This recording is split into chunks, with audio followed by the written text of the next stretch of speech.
Diddy has been arrested and a 3-count indictment has been unsealed. You guys, we need to break it down and talk about it. So smash that like, grab a beverage, and let's get started. If you like what you see, come and get it with me. I know you deserve all you want, 'cause your heart's made of gold. But don't wait till you're old. If you want it, I get you some. Hello, everyone. Welcome back to my channel for No Offense, All Offense, the pop culture live stream here on YouTube show where we talk about pop culture news. Obviously, the intention is never to offend anyone, but most likely someone will be offended. We take a comedic look. We take a deep dive. I'm very biased. I give my opinions, but that doesn't mean you guys have to have the same opinions as me. You are welcome to sound off in the live chat in the comments section. Even if your opinion is different than mine, let's have a conversation about it. That's my opinion! So happy Tuesday. We're back. So last night, we're going to get into it. Last night, news broke that Diddy had been arrested in New York. Allegedly, he had been in New York for some time. They're saying that he was going to possibly surrender himself, as we see people do, as we've seen Harvey Weinstein do in the past. But he was supposed to allegedly surrender himself today, Tuesday, but it happened later last night, where he was taken into custody.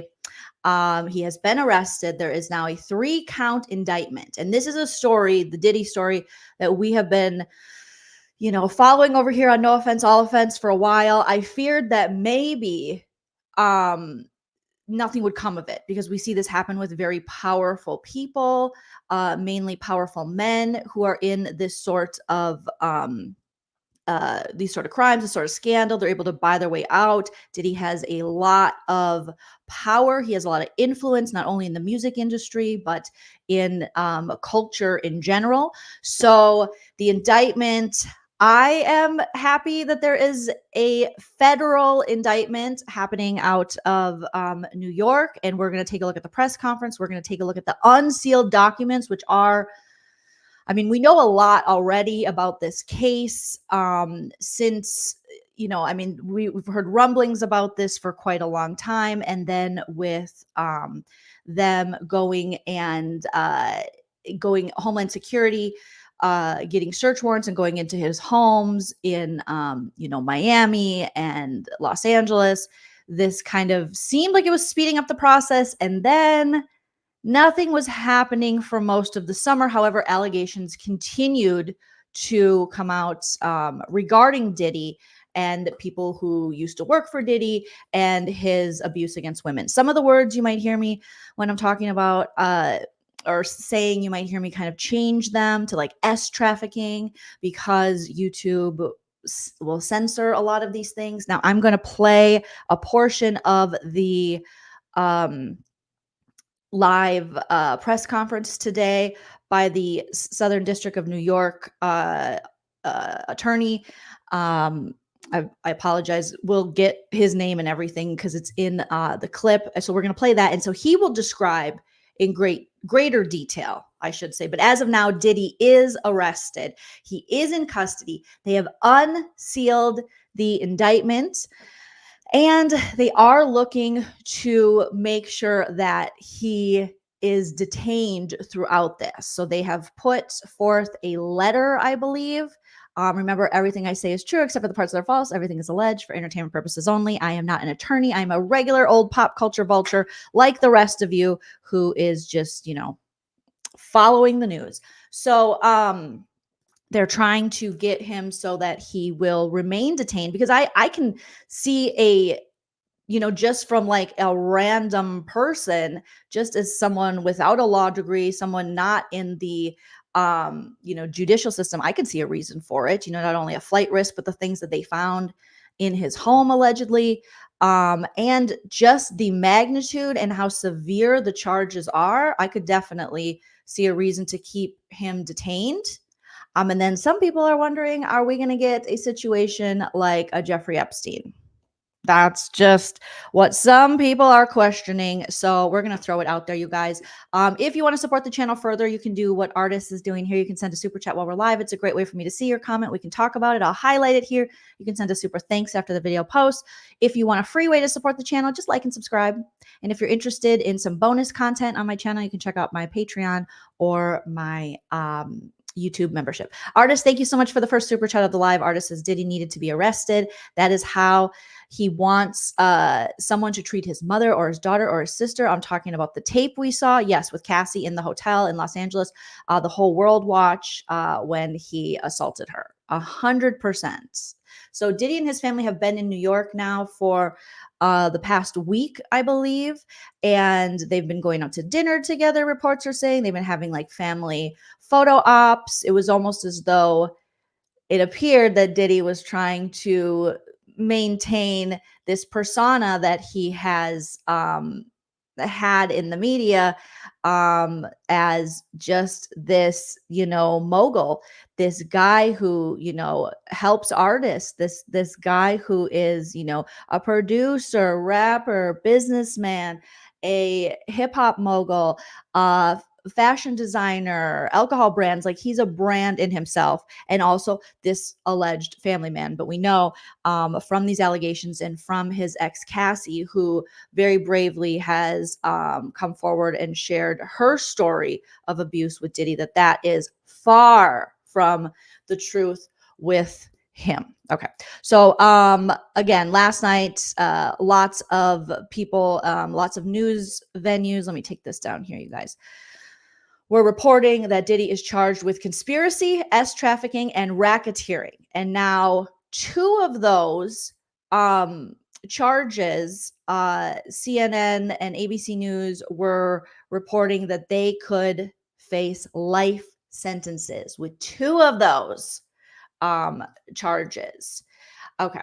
So here's what we need to know about Diddy's arrest. So Sean Diddy Combs was arrested yesterday at the Park Hyatt Hotel on West 57th Street, a representative said. Again, I haven't seen any photos of this arrest, so it was kind of done on the hush, even though it was technically, allegedly supposed to happen today, Tuesday. In a federal indictment unsealed today, Combs was charged with racketeering, trafficking, and transportation to engage in prostitution. The charges are tied to freak-offs, coerced sex acts that Diddy allegedly orchestrated and recorded. And we know that when the Homeland Security went into his homes in the spring, they were looking for this kind of thing. They were looking for videos and, amongst other things, but they were looking for these recorded. And a lot of these recordings allegedly were done without the people involved in the freak-offs and the victims without their knowledge. And then it is being reported that Diddy used those recordings, those videos, to then blackmail the people that were at the freak-offs and his victims to not speak. So not only did Diddy hold such power over people, whether it be in the music industry or just the entertainment industry or just business in general. I mean, he was just given the Southern District of New York attorney, who will listen to shortly here in the press conference. He was saying Diddy was just given a key to the city. I mean, the power that this man wielded was crazy. So on top of that, blackmailing them with these embarrassing recordings that allegedly they didn't even know what that they were being recorded. Okay. So an attorney for Combs said today he plans to plead not guilty and will fight this with all of his energy. And we know Diddy does have a lot of resources. And can he drain every bank account to pay for the best of the best? Yeah. And I think that's probably, just me speculating, a big reason why it did take so, I mean, to most of us, to me, to the average eye, it seemed like it took a long time to get him arrested and get this indictment down. But you got to make sure that it's solid. And the Southern District of New York has a reputation for taking down some very, big. They're very successful in their indictments and in their cases. Combs has faced a wave of lawsuits, one as recent as last week, accusing him of SA and misconduct in the past year. So last week, here, let me show this. Let me take this picture down here. So last week we have Dawn Richards, who was a part of Diddy's Making the Band girl group, Danity Kane. And we know the person who's been the most vocal from Danity Kane has been Aubrey O'Day. Well, Dawn has come forward, Dawn Richard, and she alleges in this lawsuit, let me make this, let's see, make it maybe like this. Okay. She alleges in this lawsuit that she also witnessed Combs brutally beat his former girlfriend, Cassie. So Dawn Richard of Danity Kane came forward, and she says that she witnessed this abuse. So Sean Diddy Combs was sued in federal court Tuesday, and this report is from NBC News, September 11th. They were reporting this. So in federal court on Tuesday, so just a week ago, by a former member of Danity Kane, the girl group he assembled on the MTV reality competition show Making the Band, who was allegedly he groped, assaulted, and imprisoned her and threatened her life when she tried to intervene in defense of his then girlfriend. Dawn Richard, who was handpicked by Combs to be a member of the urban pop band, also alleges, interesting that they're like urban pop band. They were a pop band, but okay. Also alleges in the lawsuit that she is owed several $1 million in unpaid wages. That doesn't surprise us with Diddy. In the lawsuit that, from her time with Danity Kane and another group founded by Combs. She is requesting a jury trial. Her attorney, Lisa Bloom, said in a statement Wednesday, "We will not rest until we receive full and complete justice for Dawn in this case." The suit filed in the U.S. District Court for the Southern District of New York joins a string of others that have accused Combs of various forms of SA and misconduct. The lawsuits are filed under the Victims of Gender-Motivated Violence Protection Law, which allows people to file lawsuits over allegations of sexual abuse even after the statute of limitations had passed. We know a lot of people were able to thankfully use this time to bring forth, lawsuits and bring forth their allegations against, for offenses against them. And we've talked about this previously, but I still do not understand why there would be a time limit on when you can come forward. We know it's 2024. We know that victims of SA, victims of DV, it's not always easy, especially when you're looking at someone who is this high profile and this powerful, let alone people who are just going up against, people who are, whether someone they used to date, a former boss, a family member, a spouse.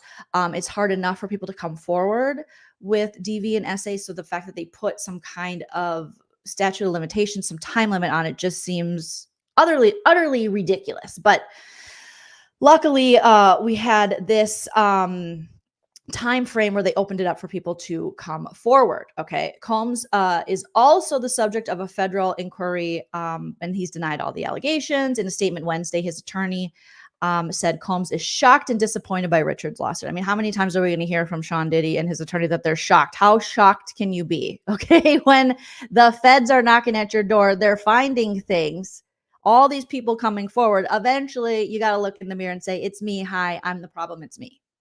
But they're shocked and disappointed. In an attempt to rewrite history, Dawn Richard has now manufactured a series of false claims, all in hopes of trying to get a payday. That's what they always claim, especially when it's when any kind of allegations come up against someone with money, men with money. It's always all these hoes are trying to get paid. And it's like, there are better ways to make a paycheck. This is the worst way you could ever go about making a paycheck, because not only does all your business become public, you become slut shamed, you become, you have to almost re-victimize yourself. So no, you're not really going to find women out there going, "Ooh, I cannot wait to put some false allegations on someone so I can be raked through the coals in the media. And so I just don't have to get a job." No, that's not how it works, but nice try. So he's saying she manufactured these false claims, all in hopes of trying to get a payday, conveniently timed to coincide with her album release and press tour. Okay, gross. Moving on from that. So again, showing the character of these people is disgusting. Very disgusting. All right, let's take a look here. I am going to pull up the press conference. We just have a clip from that, and we'll break that down and listen to what the Southern District of California, New York, what the attorney has to say here while we're waiting. Make sure you guys smash that like if you haven't already, and sound off in the live chat as well. Okay. Here we go. I've edited it. Easier said, or easier done than said. Here, just for a little fair use or purposes. Okay, let me make us put it like this. There we go. And so this is the press conference that happened today when people were waiting for the indictment to be unsealed, and it was. Melissa Lumen, welcome to the membership. Thank you so much for becoming a member. I appreciate that very much. All right, so I'm going to put, so we don't have any reverb here, I'm going to put my AirPod in and we will take a listen. I'll be stopping here and there and we can discuss, because it's a lot that he is going to be throwing at us here. But this is the press conference that happened earlier today. Good morning, everyone. My name is Damian Williams, and I'm the U.S. Attorney here in the Southern District of New York. Today, I'm announcing the unsealing of a 3-count indictment, charging Sean Combs with racketeering conspiracy, sex trafficking, interstate transportation for prostitution. The indictment alleges that between at least 2008 and the present, Combs abused, threatened, and coerced victims to fulfill his sexual desires, protect his reputation, and conceal his conduct. As alleged in the indictment, to carry out this conduct, Sean Combs led and participated in a racketeering conspiracy that used the business empire he controlled to carry out criminal activity, including sex trafficking, forced labor, kidnapping, arson, bribery, and the obstruction of justice. Let me say a little bit more about the charges. The indictment alleges that Combs abused and exploited women and other people for years, and in a variety of ways. As alleged, Combs used force, threats of force, and coercion to cause victims to engage in extended sexual performances with male commercial sex workers, some of whom he transported or caused. Okay, so this is a claim that we've heard from Cassie, where Diddy forced her to engage in these acts with male sex workers. So this is, a lot of these things we've heard, and this is something in particular that we heard from the Cassie case. Combs used force, threats of force, and coercion to cause victims to engage in extended sexual performances with male commercial sex workers, some of whom he transported or caused to be transported over state lines. Combs allegedly planned and controlled the sex performances, which he called freak-offs, and he often electronically recorded them. The freak-offs sometimes lasted days at a time, involved multiple commercial sex workers, and often involved a variety of narcotics, such as ketamine, ecstasy, and GHB, which Combs distributed to the victims to keep them obedient and compliant.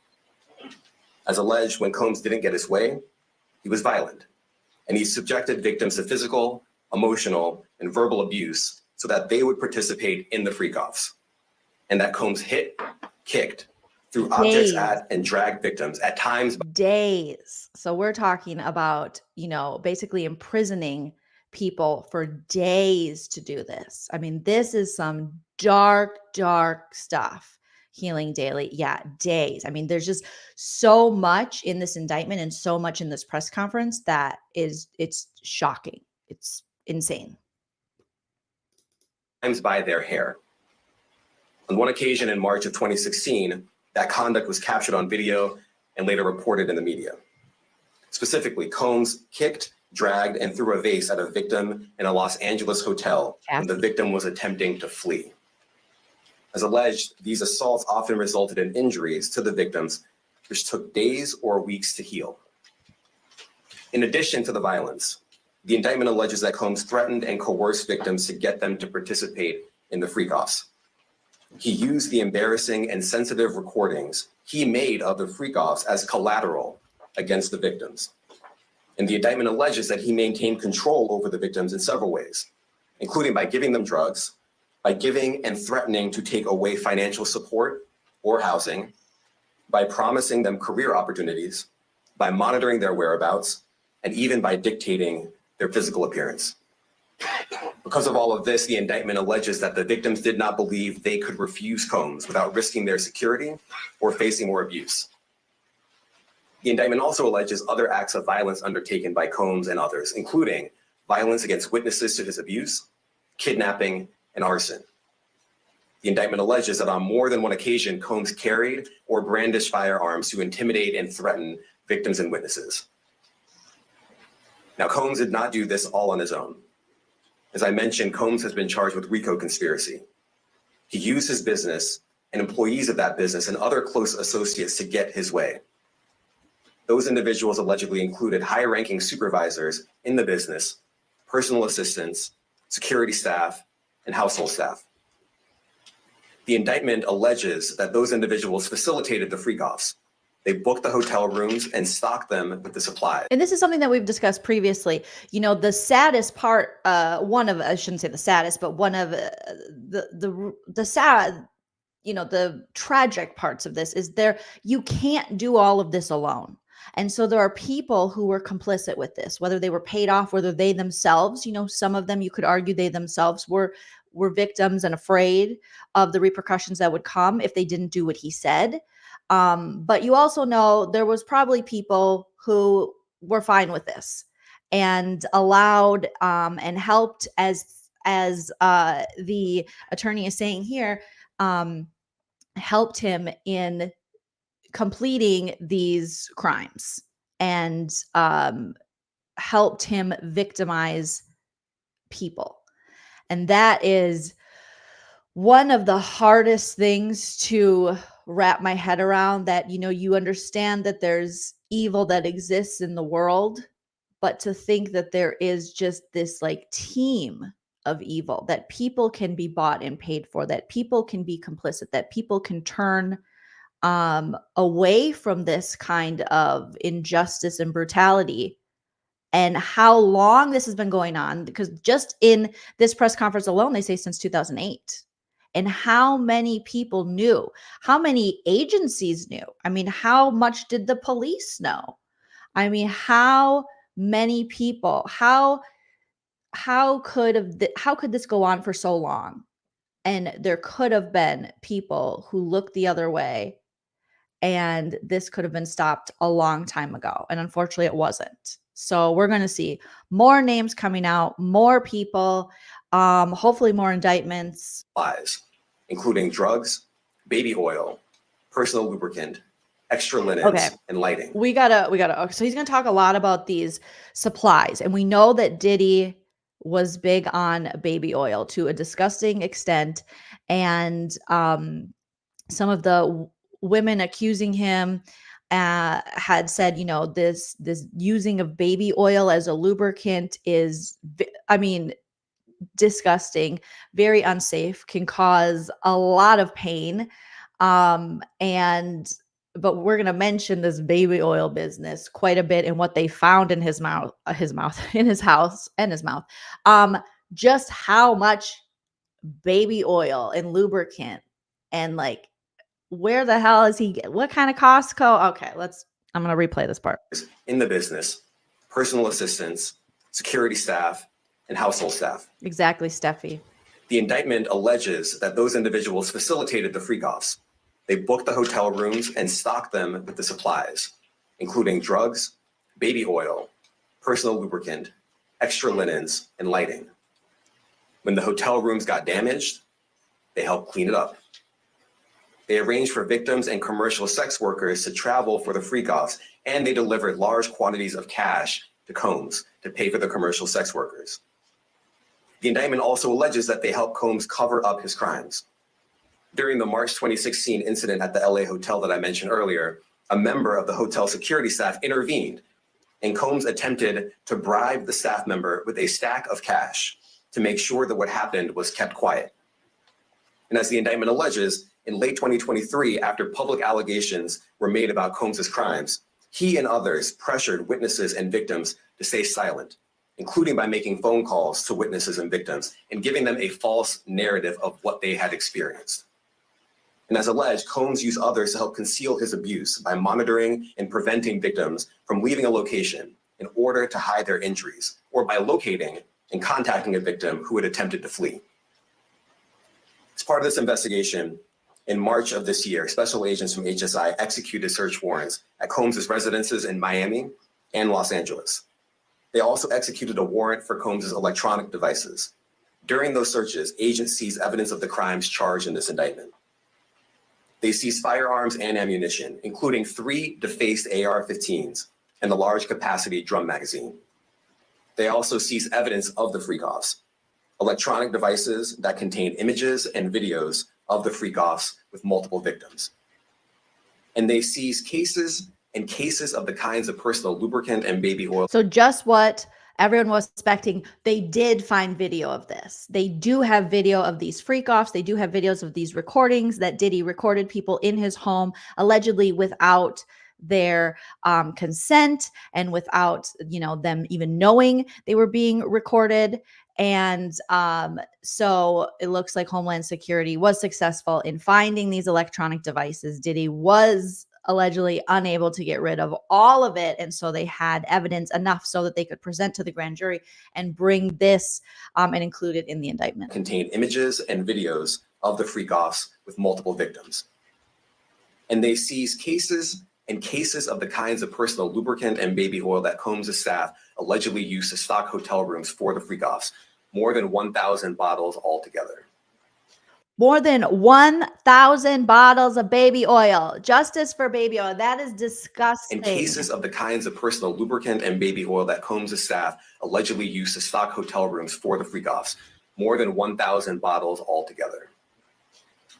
Here are some of the items that we recovered during the searches.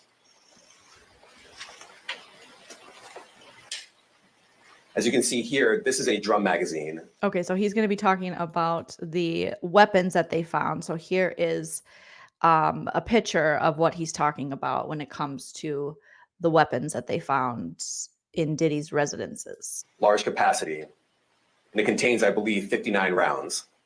I mentioned as well that we recovered 3 AR-15s. This is a close-up shot of one of the AR-15s, and you can see right here, the serial number has been thoroughly defaced. Another picture of more ammunition and parts of 2 AR-15s right there. Now, I want to be clear about 2 things. First, this office is determined to investigate and prosecute anyone who engages in sex trafficking, no matter how powerful or wealthy or famous you may be. Hell yeah. No one should doubt our commitment on that. A year ago, Sean Combs stood in Times Square and was handed a key to New York City. That's Today, insane. he's been indicted and will face justice in the Southern District of New York. Second, we are not done. This investigation is ongoing, and I encourage anyone with information about this case to come forward and to do it quickly. Anyone with information can call 1-877-4-HSI-KIP. I want to express my deep appreciation for the victims and witnesses who have used their voices and helped bring this criminal conduct to light. We would not be here without them. I also want to thank the dedicated case agents on the HSI Trafficking in Person Squad in New York. They have been with us since day one and have worked tirelessly on this investigation. They will continue to be invaluable partners to us. I also want to thank the incredible agents and analysts from SCNY who have also provided tremendous.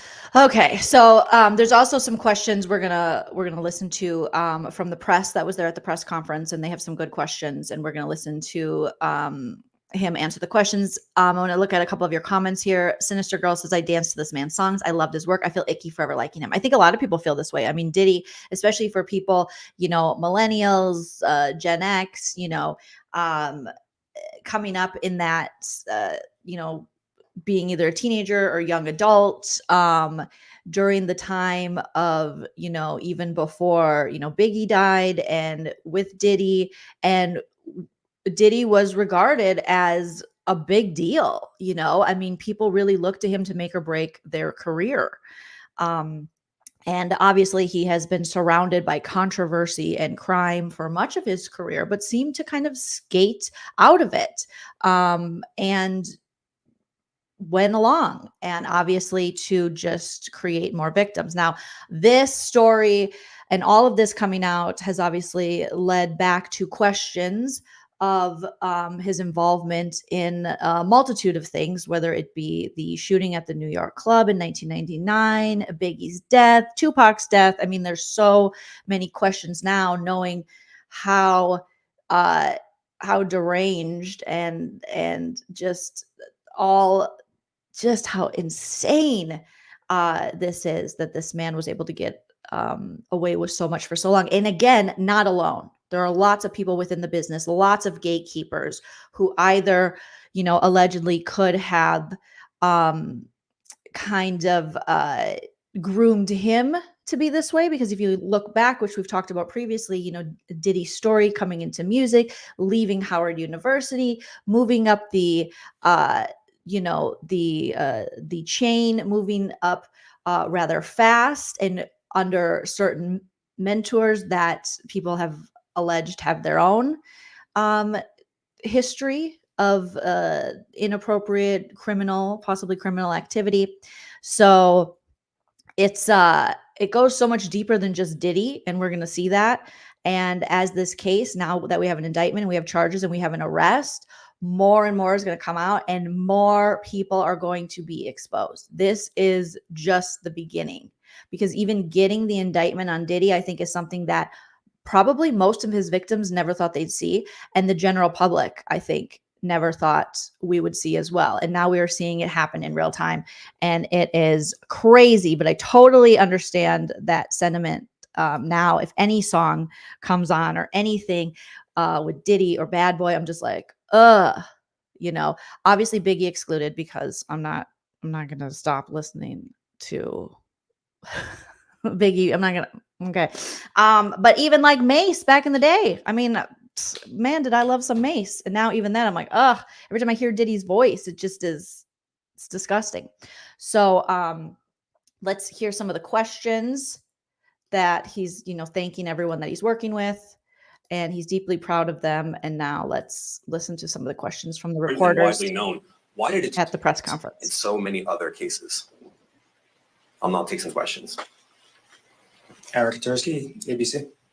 Thanks, Damian, thanks. The indictment describes aggressive, open, violent, hedonistic abuse that you say was recurrent and widely known. Why did it take law enforcement so long to intervene? How many women were victimized by Sean Combs, and how many others were involved? Look, our investigation is ongoing. We are committed to bringing justice to everyone who's been victimized by the defendant. I can't tell you why it took so long. I think the better focus is on the fact that we are here today. And we are committed to making sure that justice is done. Next question. Thank you. Julie Ainsley, NBC. Thank you for doing this. You said we are not done and that Combs did not do this alone. Do you foresee that there could be other charges related to this case? I'm not taking anything off the table. Janet Fisher, Newsday. What's the difference between the sex trafficking and promoting travel for the purpose of prostitution?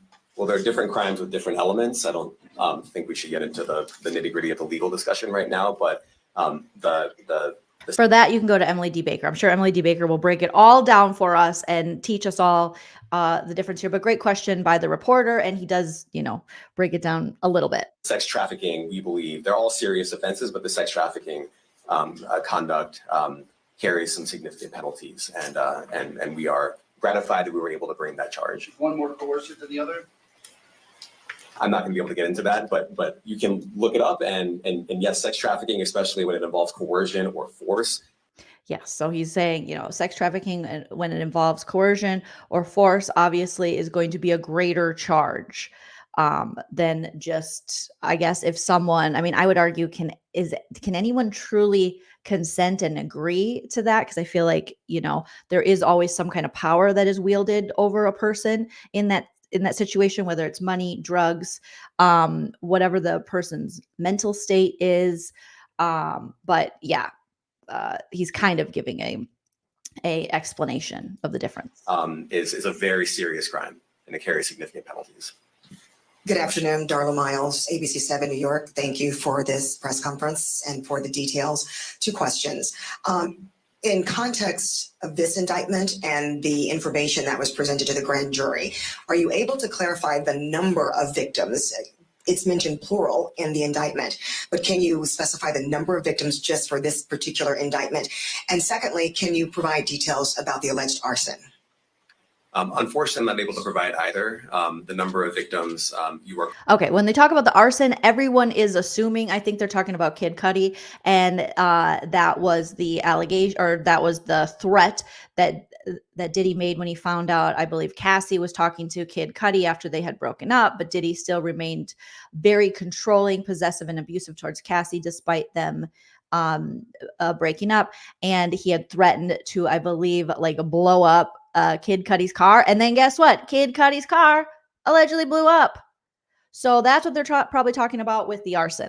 You are correct. We are intentional in saying multiple. The details of the arson incident are limited to what we have in the indictment and also the detention letter that we filed, which contains more details than the indictment does at various points. But we don't have anything more beyond that. Next question. Lynn Tran, CNN. Are any of his accomplices or associates under investigation? And additionally, could he face any more charges? So the investigation is ongoing. That means both as to him and to anyone else who we believe committed the crime with him. Next question. Juliet Papa. Hi, good morning from 1010 Wins. Any indication that some of the women or victims here were imprisoned in his residences, and did he have locations where he kept them, and they were not allowed to leave?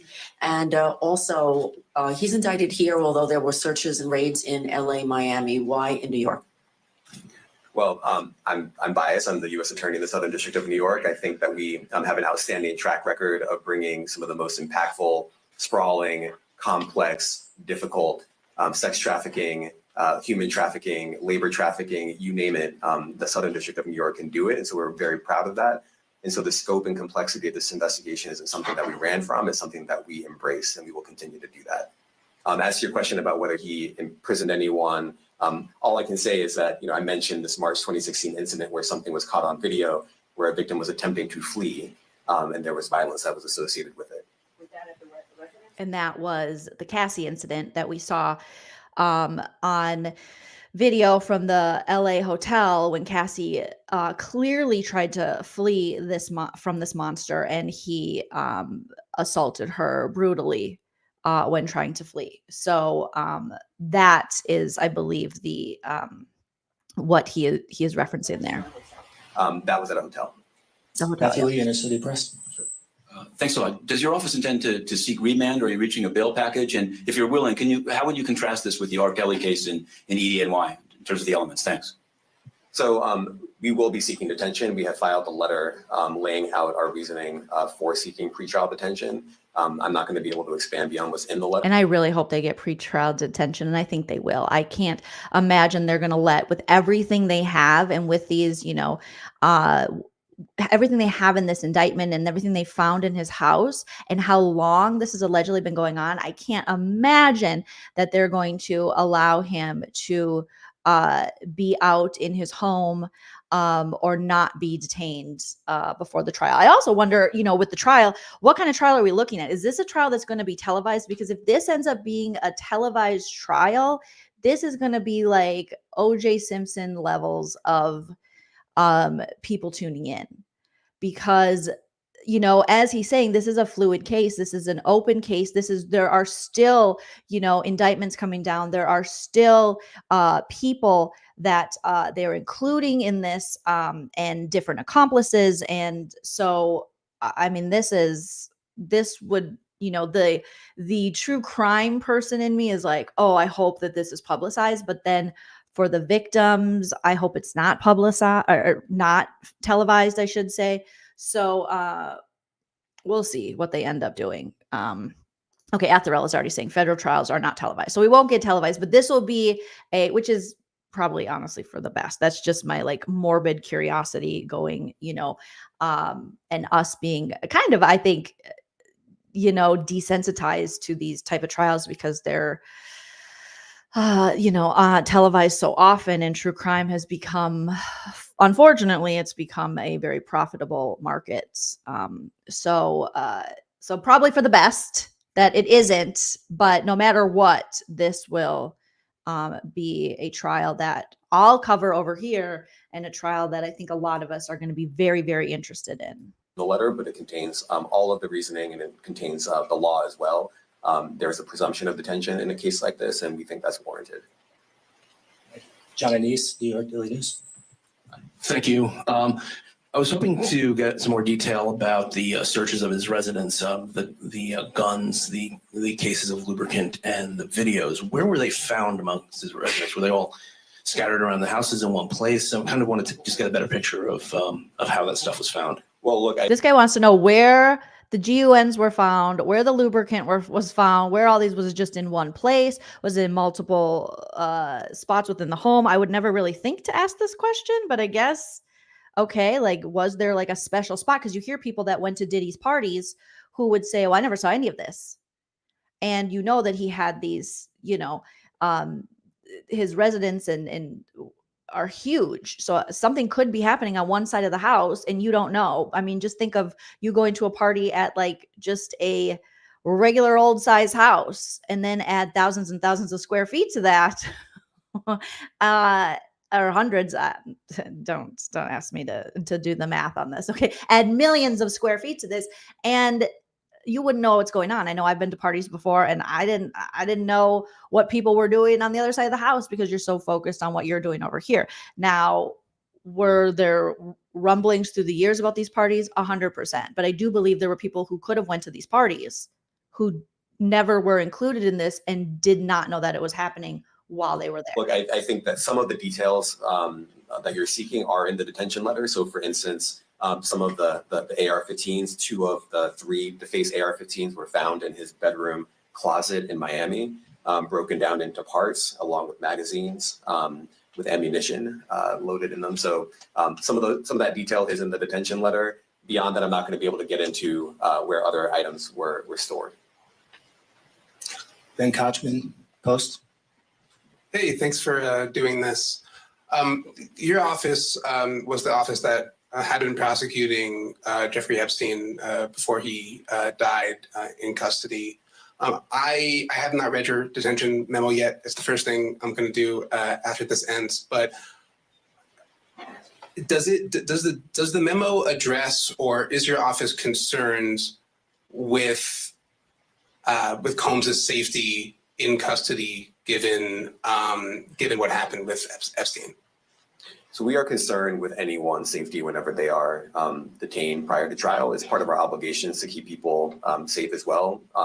It's part of the criminal justice system. So, but I do not draw any sort of connection between Jeffrey Epstein's suicide and what may or may not happen to any other defendant while they are detained pre-trial. And of course, the decision whether to detain the defendant will be up to a judge. Our position is that pretrial detention is warranted under the law and based on the facts of this case. And I'll leave it at that. Are some of the prosecutors on this case some of the same prosecutors that had been handling that or that worked on the Maxwell case? So I'm not going to get into the staffing. I will say that this team, this group of AUSAs, this incredible group has been working on this case around the clock, and they've had their hands full. Next question. Gus Rosendale, NBC News. Good morning, sir. Combs' attorney said that his client has been cooperative with investigators. He said that this morning. I was wondering if you would have a reaction to that. Let me just say this. I think that generally and with increasing frequency, the word cooperative or cooperating has taken on tremendous elasticity and it no longer really bears any relation to what the word means when we use it. And who cares? If you're getting charged with these kind of crimes, you better be cooperative. And who cares if you're cooperative? That should just be a given. You're like, what do you want, a cookie? Because you were cooperative? Like, this is ridiculous. The fact that they're like, he was very cooperative. Okay. But since 2008, has he been cooperative? Was he cooperative in all these other things that he was implicated in that he got off of? And allegedly by throwing other people under the bus and other people doing time for him. So who gives a shit about cooperative? in a very specific context. So responding to lawful process and the like does not qualify as cooperation when we use that term here. Mike Sisak, AP. Thanks. To that end, was there any discussion of Mr. Combs surrendering? I understand he was taken into custody at a hotel in Manhattan last night, and maybe that wasn't the plan. Can you elaborate on how that came about and why that was? I'm not going to be able to get into any sort of operational details as to how he was taken into custody and when.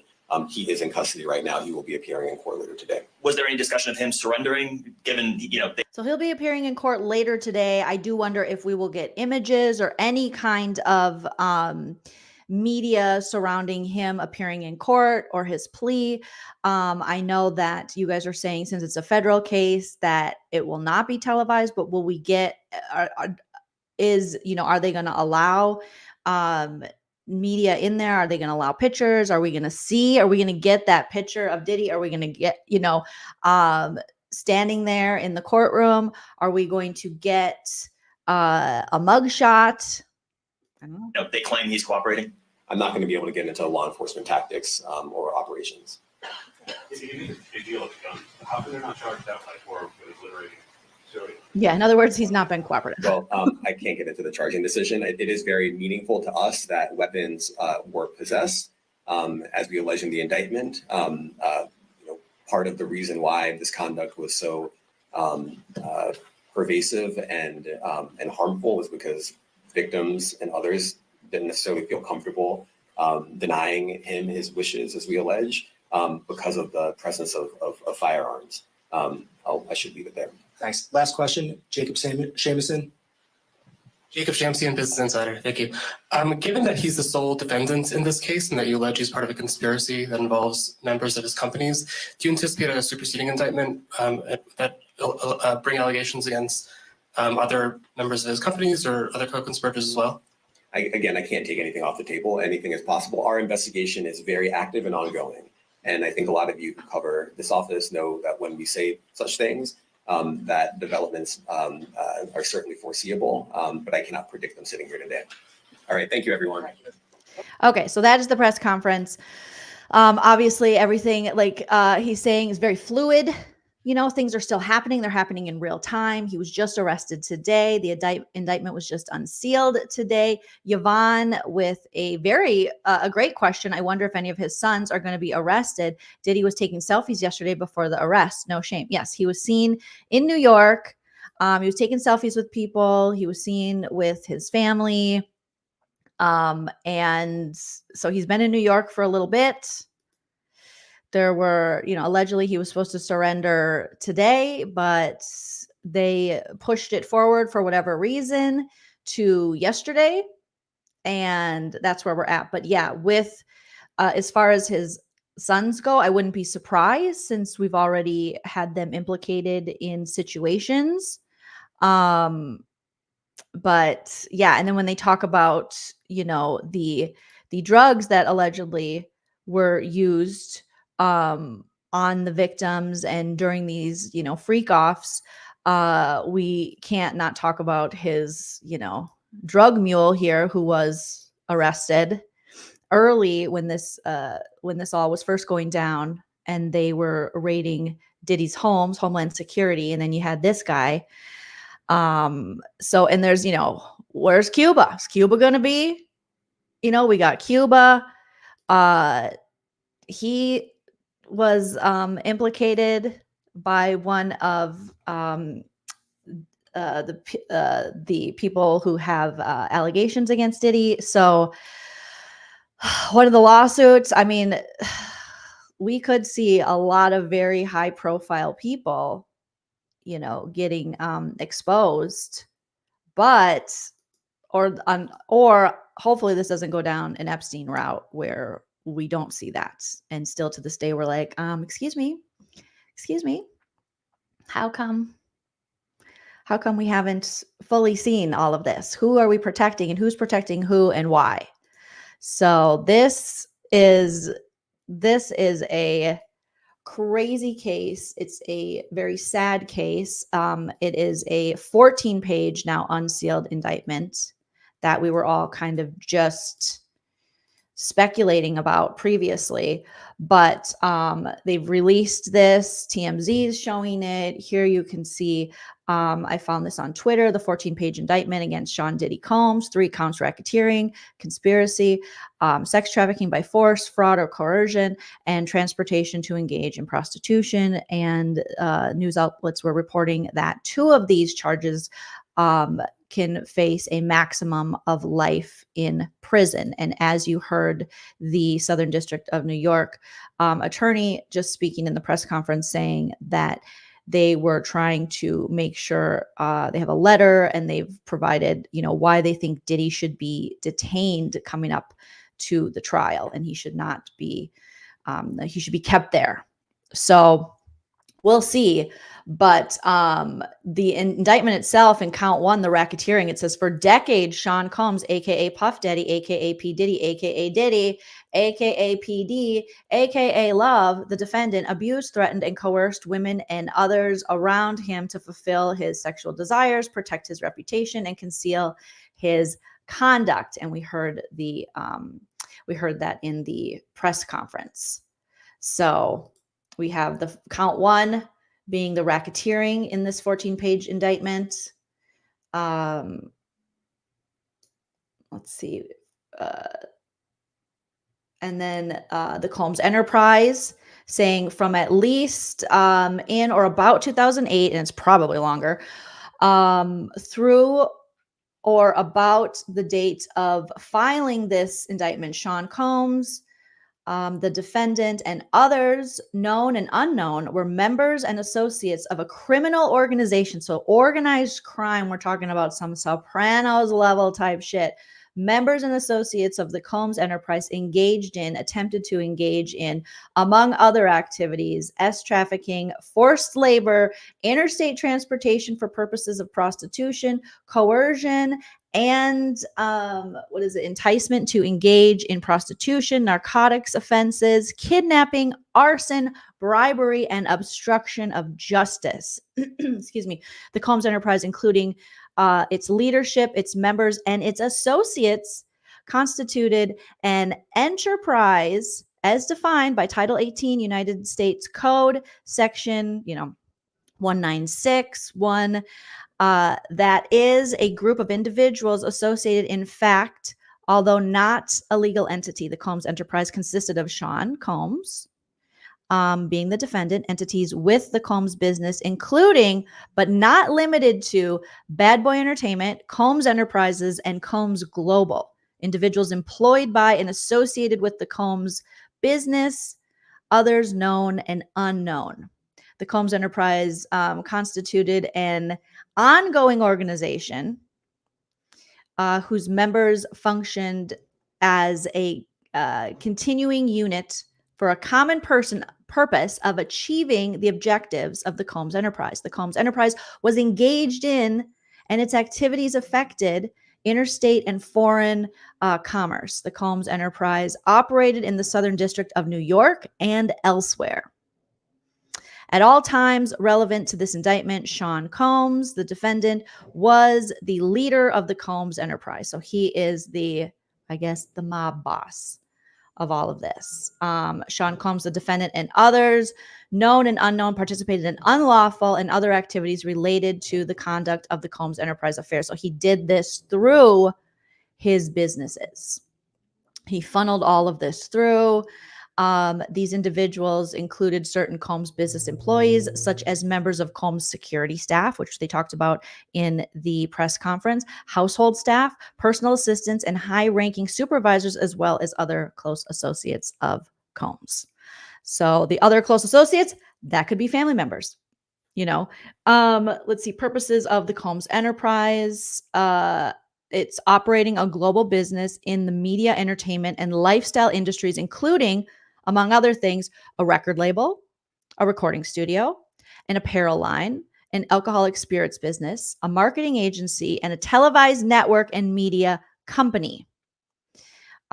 preserving, protecting, and promoting and enhancing the power, reputation, and brand of Sean Combs, aka Puff Daddy, aka all these damn AKAs, the defendant as a musician, entrepreneur, and the figure in the entertainment industry. So crazy indictment, unsealed. You can read the whole thing if you are interested.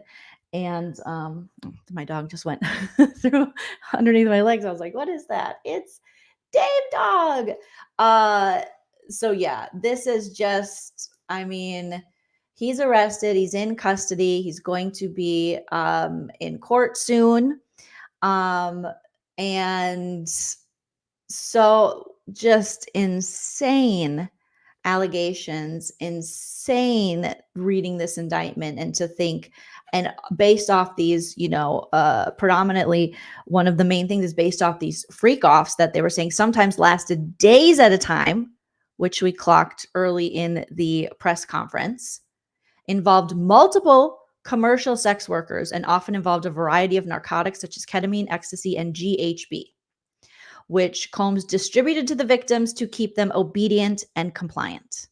Federal prosecutors claimed they seized more than 1,000 bottles, you guys, of baby oil and other lubricants from Combs' homes that were used in these horrific acts. So let's see what you guys are saying in the comments section. Lori says, I bet a lot of people are breathing a little easier today. I bet so too. I bet there's still even hesitation on, I'm still not, I'm happy the indictment came down. I'm happy it's unsealed. I'm happy we could read it. I'm happy he's been arrested. But, as we've seen in the past, just because we think that we're going to get justice doesn't mean we are going to get justice. So let's just put all the justice vibes out there that we do. But for his victims, I'm sure there are many people who, like I said earlier, never expected to see this man arrested or an indictment. I mean, just like the attorney was saying, he was given a key to the city. This was a man who wielded so much power, not just in the music industry, but culturally. I mean, he had just the access. It's terrifying, the access he had to victimize people and to hide it, and the amount of people that participated in hiding this. Kira says this man has a lot of lawsuits coming. How is he going to afford a lawyer? That's a great point. I know that there have been people are alleging that he's gone through quite a lot of money already. So we'll see how this all works out and if he actually can afford this, because with all, he's had to pay out some people already. He's got more lawsuits sitting against him, and now all of this.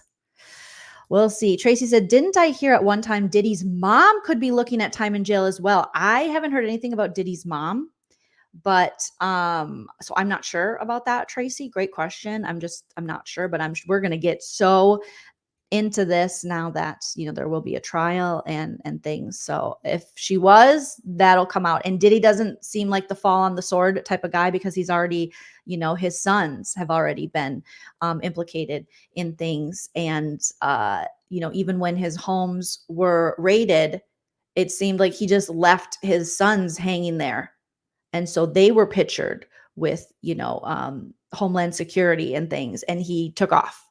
So, if he is, I doubt that, or if his mother is, I doubt that he's going to do anything to protect her. I bet you Aubrey will talk today, Susan says. I'm sure Aubrey O'Day is already, talking. Hey, Nana's in the chat. Hi, Nana. Shout out to my mom.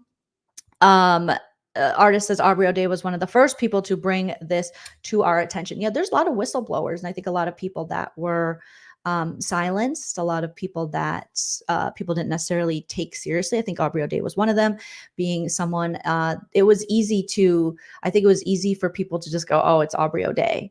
They create this narrative of she's bitter, she's unhappy with, she just wants to be famous again. She's had all this plastic surgery. She's been on reality TV. Like, you can't take her seriously. And that's kind of, that's really sad in our society is, there is no such thing as a perfect victim. And a lot of times, we've been conditioned now to look at people and be skeptical, almost more skeptical of the victims than we are the perpetrators, where we're just like, I don't know. And so especially when it comes to women, we want women to look a certain way, act a certain way, be a certain way. And then even when they do, they're still questioned. It's still like, well, why didn't you say this sooner? Well, why did you stay with him? Well, why did you do this? Well, why do you look happy in this picture? And so you hear these sort of things and the victim blaming that occurs. It was done to Cassie. And so one of the saddest, but also one of the best things to come out to get this indictment was that video in 2016 in the hotel to truly show the brutality that Diddy is willing to inflict on someone he said he loved, which clearly he did not love. But and I think a lot of people had to then, who knows if they did, but there was a lot of people who spoke very poorly of Cassie or didn't believe her, who then had to, realize that they're the problem, not Cassie. So Jackie says, Aubrey O'Day already posted. Yeah, they did crush her career. Yeah. And that's what Diddy would do, and that's true in every industry, whether you're talking about music, comedy, there are so many gatekeepers and so many people speak very openly. I mean, there was a comedian in particular who spoke openly about gatekeeping a certain room at the Comedy Store, which is called the Belly Room, which ironically was technically a room created kind of for women at the Comedy Store in Los Angeles, and laughed about it and joked about it on podcasts, how he would gatekeep that room and women comedians who wanted to perform there by making them perform like sex acts on him. And that comedian is still out there. And that comedian is still someone that people regard as one of their favorites. But to him and his friends, it was a joke. But to those women, it's gross. And that's what unfortunately, I think, as people and then as women too, you unfortunately, you get so used to these kind of men and this sort of thing and never getting justice for it. So, yeah, Joey Coco Diaz. I mean, he admitted to that on, I remember if it was Joe Rogan's podcast or one of the podcasts, but he admitted to gatekeeping the Belly Room, being like, I would have chicks suck my dick. It's like, yuck, gross. And people are like, oh, he's so cool. So cool. Sounds like he eats cigarettes for breakfast. Awesome. So yeah.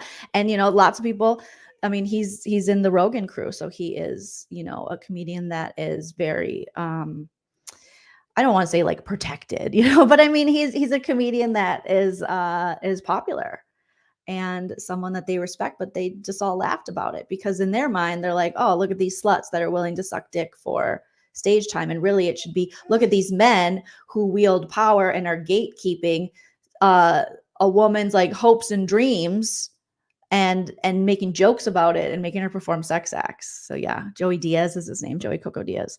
So that was disappointing to me because previously I was like, I like Joey Diaz. He seems cool.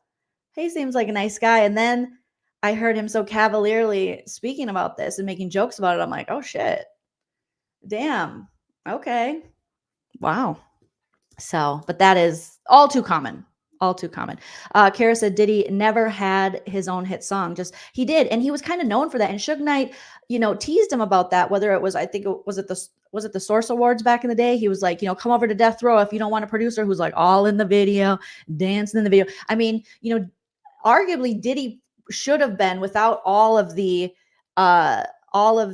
privilege he was granted through, his mentors and things. He was kind of like a joke, a little bit of a laughing stock, if you will. I'm going to let my little puppy dog out to take a TT here, and then we'll close it down, this live. But let me play. I think I have one of my commercials. Hold on, David. We'll be right. I got you here, buddy. Okay, we got take a nostalgic. Are you okay now? Oh, maybe you just needed me to say his name. Never mind. We don't need a commercial break, but I am going to wrap it up, you guys.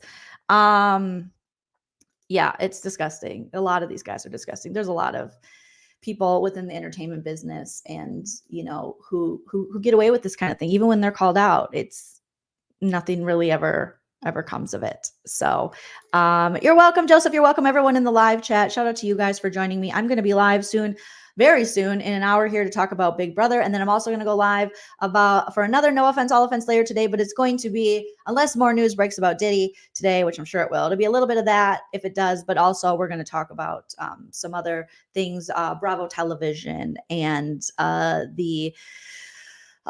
not Seeking Sister Wives. There's so many damn Sister Wives shows now, but it's the Secret Lives of Mormon Wives. So thank you, artists, for the super chat. Thank you, Melissa, for becoming a member. And I'll see you guys very shortly. Smash that like and please comment after the video post. Let me know what you think about everything that's going on. And like I always say, enjoy yourself. It's later than you think. Bye.